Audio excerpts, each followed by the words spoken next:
Hey guys, and welcome back to our Vexel art tutorial part 4, I think. Okay, so the previous videos natin, you can just check this link, tong lalabas sa taas, or maybe better to check our playlist or our video playlist sa channel, or kung dinatamad naman kayo, you can just check the description down below for the links for the previous videos and sa mga iba pa nating mga tutorials. Maraming salamat. So let's continue our Vexel art, and ayun na, I think this is 1, 2, 3, 4, 5. So gagamit na tayo ng, or nasa 6 layer na tayo.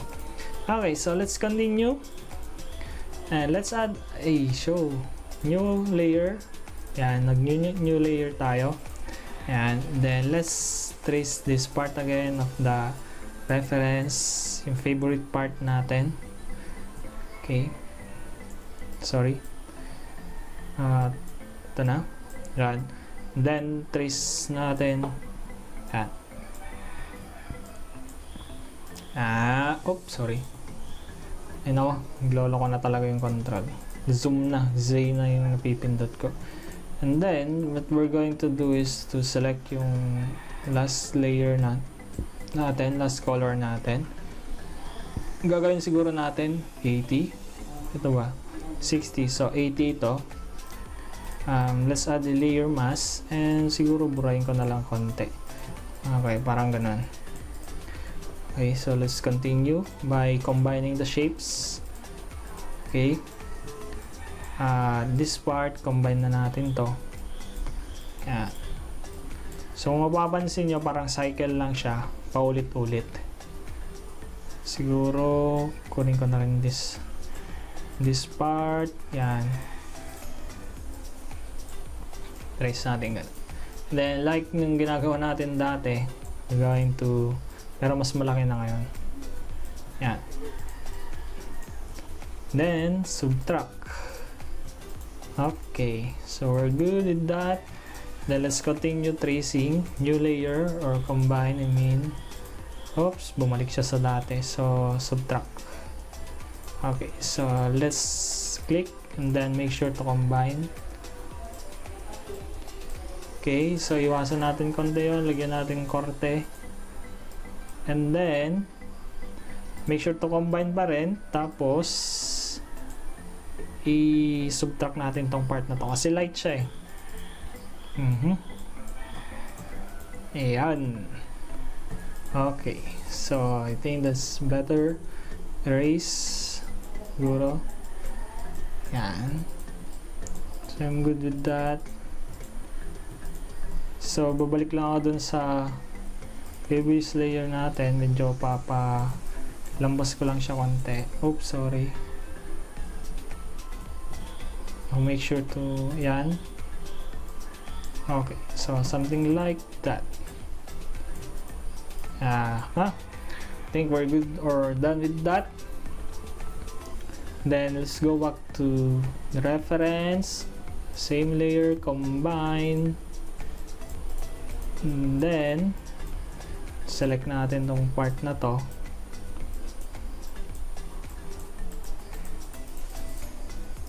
Okay, then let's somehow erase something like that.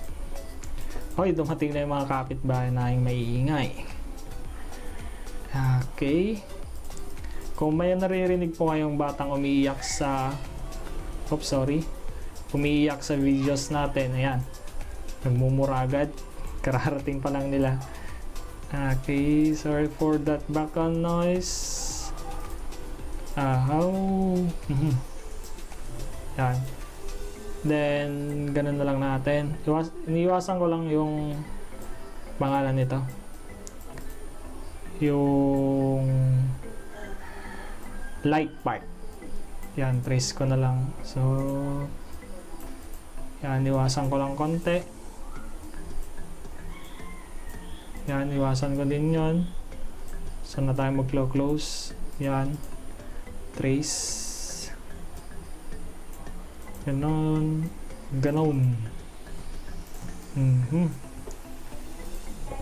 Then let's erase. Oops, sorry. Control Z natin yon.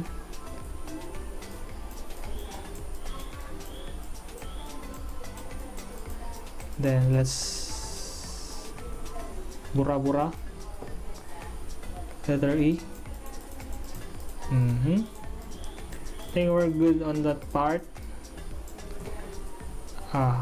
Ngayon naman sa medyo tricky part, she's the nose. Okay, trace, medyo nag-zoom na ako para ma-identify ko siya ng maayos. Hirap nitong part na to. Kasi, paano natin siya pagmumukha yung ilong?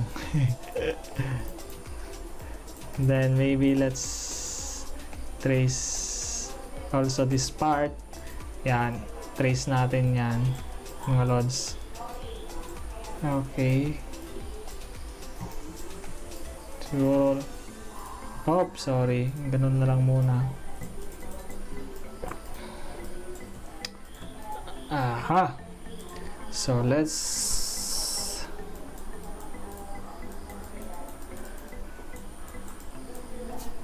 sorry. Siguro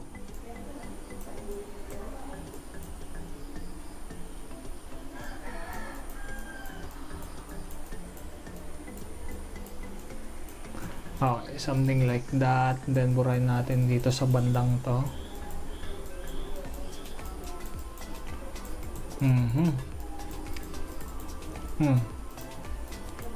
I think yan, mas maayos na siyang tignan.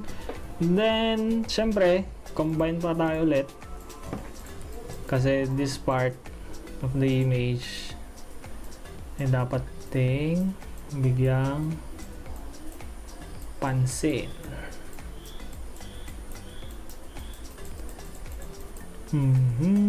Dampasan natin yon. Sorry, close.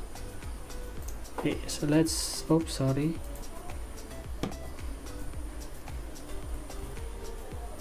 Eraser. Burahin natin konti yan. And then this part.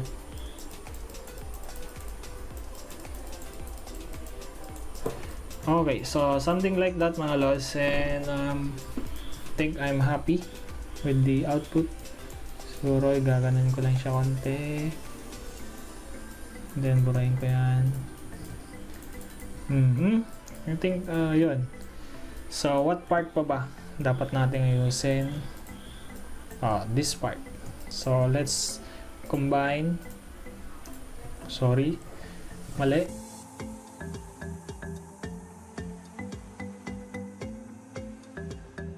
Okay, lang naman mga lods.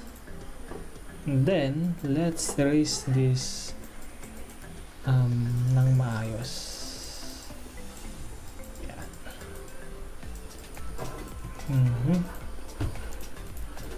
So we're doing good and fine. So let's save.